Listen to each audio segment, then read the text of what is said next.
Hey, Tom here. In this video, I'm going to look at one of Nike's more recent shoes, the ZoomX Invincible Run Flyknit, and I'm going to be comparing it with a very popular shoe from the last year, the Asics Novablast. Let's see what I thought.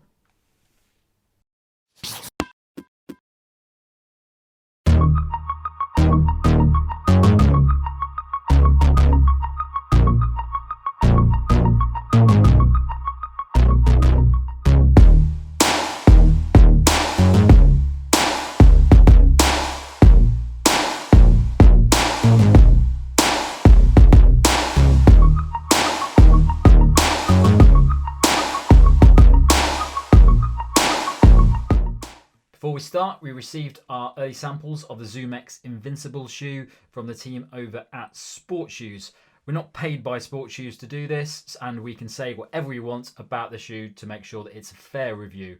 But thank you to SportsShoes for getting us access to these early so that we can do this review. So first of all, let's take a look at those stats. The ZoomX Infinity Run Flyknit is going to come in at 287 grams for men in a size 8, which is 10.1 ounces. It's going to cost you £159.95 or $180, and there's a 9mm drop. The Asics Novablast in the size 8 comes in at 265 grams and weighs 9.3 ounces. It costs from £120 or $130, and there's a 10mm drop.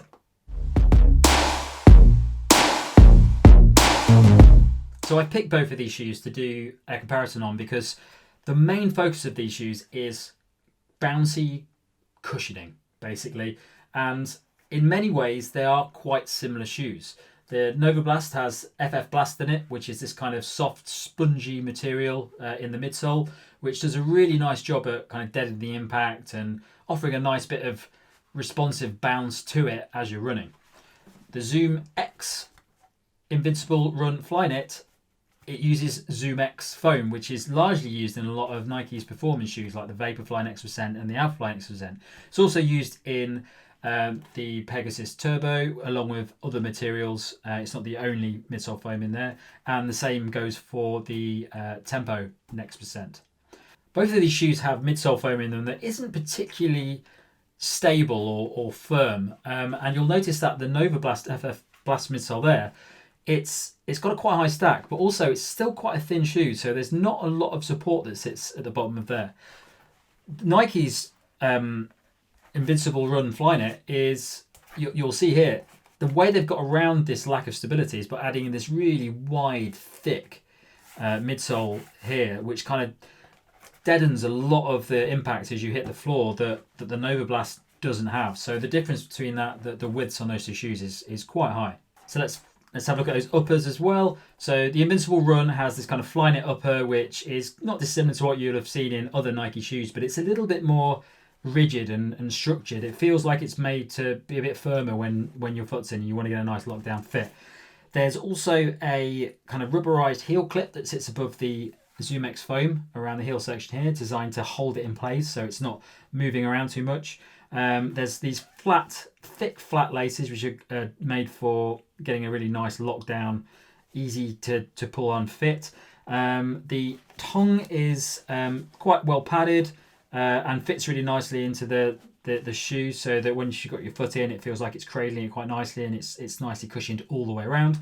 And speaking of cushioning, around the heel collar here, there's a lot of cushioning, and you can see there that it's on the outside as well as the inside, which is a strange decision for Nike to make, but yeah, there's a lot in there, and overall it's all just designed for stability, kind of keeping your foot held in place, but with a lot of cushioning as well to keep it nice and comfortable.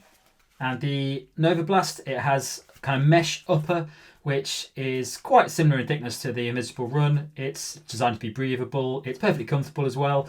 There's the tongue is actually quite a bit thinner than what you find in the Invincible Run, and it does move around quite a lot. It's quite hard to get that in place. It also has these thinner laces than what you find in the Invincible. And for me, overall, there's kind of it's a much more rigid upper than what you'll find in the Invincible Run. So it does feel a little bit kind of harder. On the outsole of the Invincible Run, you've got this full length rubber covering which is designed to keep that delicate ZoomX foam protected as you're running, and there is, I mean, that covers it the whole way. On the Novablast, you actually have significantly less rubber on there. It just kind of covers the outer section and a bit in the middle. So I've been running in these shoes. I've done 65k in the Invincible Run Flyknit so far, and I've probably done about 120k in the Novablast so far. This has been out for quite a long time, and although the foam is quite similar in how it delivers, they're both quite soft shoes, and there's quite a bit of bounce to them.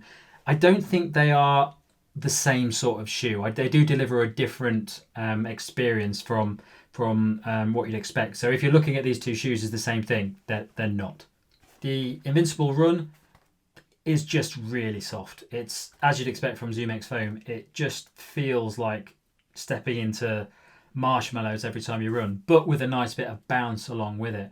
There's definitely not a lot of responsiveness in it. It's not a hard shoe in any stretch of the imagination. It's probably one of the softest shoes I've ever ran in. Whereas the Novablast, it is soft and it is cushioned, but it's a little bit harder. It's by no means a hard shoe, and if you compare it to any other shoe, really, it's not going to be anywhere near the kind of hardness that you'll find in it. But in comparison to the Invincible Run, it's a harder shoe, which means that it's a little bit more conducive to running faster.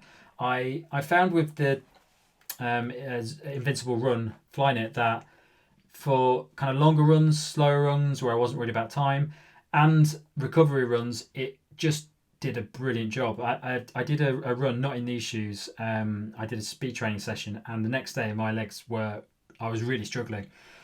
I used these shoes the day after, and they were just fantastic. They just felt really soft and comfortable, and I just enjoyed them. I've pretty much enjoyed every run I've done in these when it comes down to kind of longer, slower miles where I'm not worrying about speed.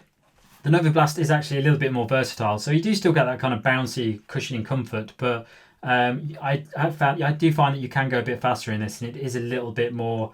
You have more options with it, so you can use it for slower and more enjoyable miles and recovery runs. But if you do want to go a bit faster, it does a good job when it comes to that. I think one of the things I find with both of the shoes is that even though the Novablast has got a drop of 10 millimeters and the Invincible Run Flyknit has got a 9 millimeter drop, so quite similar. But I do feel that with the Novablast, there's a lot more propulsion. It does feel like it's pushing you forward a bit more. With the Invincible Run, I find that it feels like a very flat shoe. When you hit the ground, it feels like it's taking the brunt of the impact, and there is bounce in it, but it doesn't feel like it's pushing you forward. It just feels like it's helping you back up with every step. So it doesn't make you feel faster, and it doesn't add that sort of propulsive motion and kind of smooth transition as you're running forward, which Novablast isn't by no means the best shoe for doing that, but it does feel like it's giving a little bit of kind of forward motion as you're running. The biggest difference for me with these shoes, and I think probably the biggest thing that should probably impact if you buy one or the other, is the stability. And the Invincible Run Flyknit, it's a very stable shoe. Considering it's got so much ZoomX foam in it, that build and that design, it does make it very stable, and the lockdown fit as well. It acts very well as a stable shoe, considering the amount of that kind of lightweight cushioning it's got in it. The Novablast, and you probably know this already from the Novablast, it's not a very stable shoe. It feels very wobbly. It's probably better for running faster, but that level of cushioning and that lack of kind of stability and base that sits on it, it means that if you're not paying attention, and if you kind of stand on a raised bit of ground or something, it can get a bit wobbly. And I don't think I definitely use this shoe for recovery runs if I was tired, because I wouldn't be worried about the stability. But with these, there are times where I've ran in them where I have felt a bit worried about that stability, whether it's turning a corner or whether it's landing the wrong way on a curb or something like that. It does feel very wobbly. And if that's something that's important to you and you want stability, that's probably not the shoe to go for. The durability of both shoes, it's quite hard to tell at the moment with the Invincible Run Flyknit. There's a lot of rubber on there. It's quite hard to tell how thick that rubber is, but I can see on this lower this back section here, there is some of the rubber is wearing away, and that's over 65 kilometers. It doesn't look like an issue at the moment, and we'll continue to test these over the coming weeks and see how that works. But with this shoe, as soon as you get down to that ZoomX, that's going to become a problem. So we'll keep an eye on that. But hopefully this rubber is going to do a good job of durability. The Novablast, that's 125 kilometers I've run in that, and the rubber on the outsole, it's doing a really good job. There's a similar level of wear in the same area on this shoe, but yeah, there's definitely no issue, no signs of the midsole rubbing down at the moment. So I think the durability on the Novablast is holding up pretty well.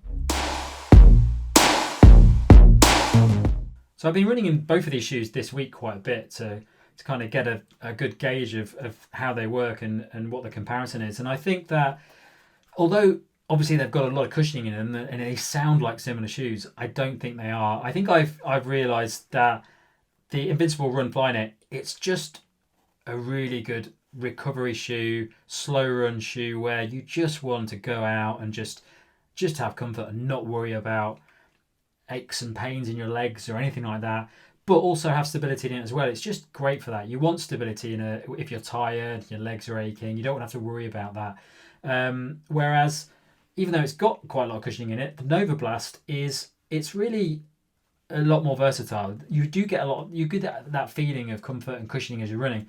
It's not a stable shoe at all. So it's really, I wouldn't use this as a recovery shoe. I wouldn't use this when I was worried about stability. But it does mean that you can, if you're trying to go faster or you want to kind of pick up the pace, you've got the opportunity with the Novablast. You don't really have it with the Invincible Run Flyknit. So which should you buy?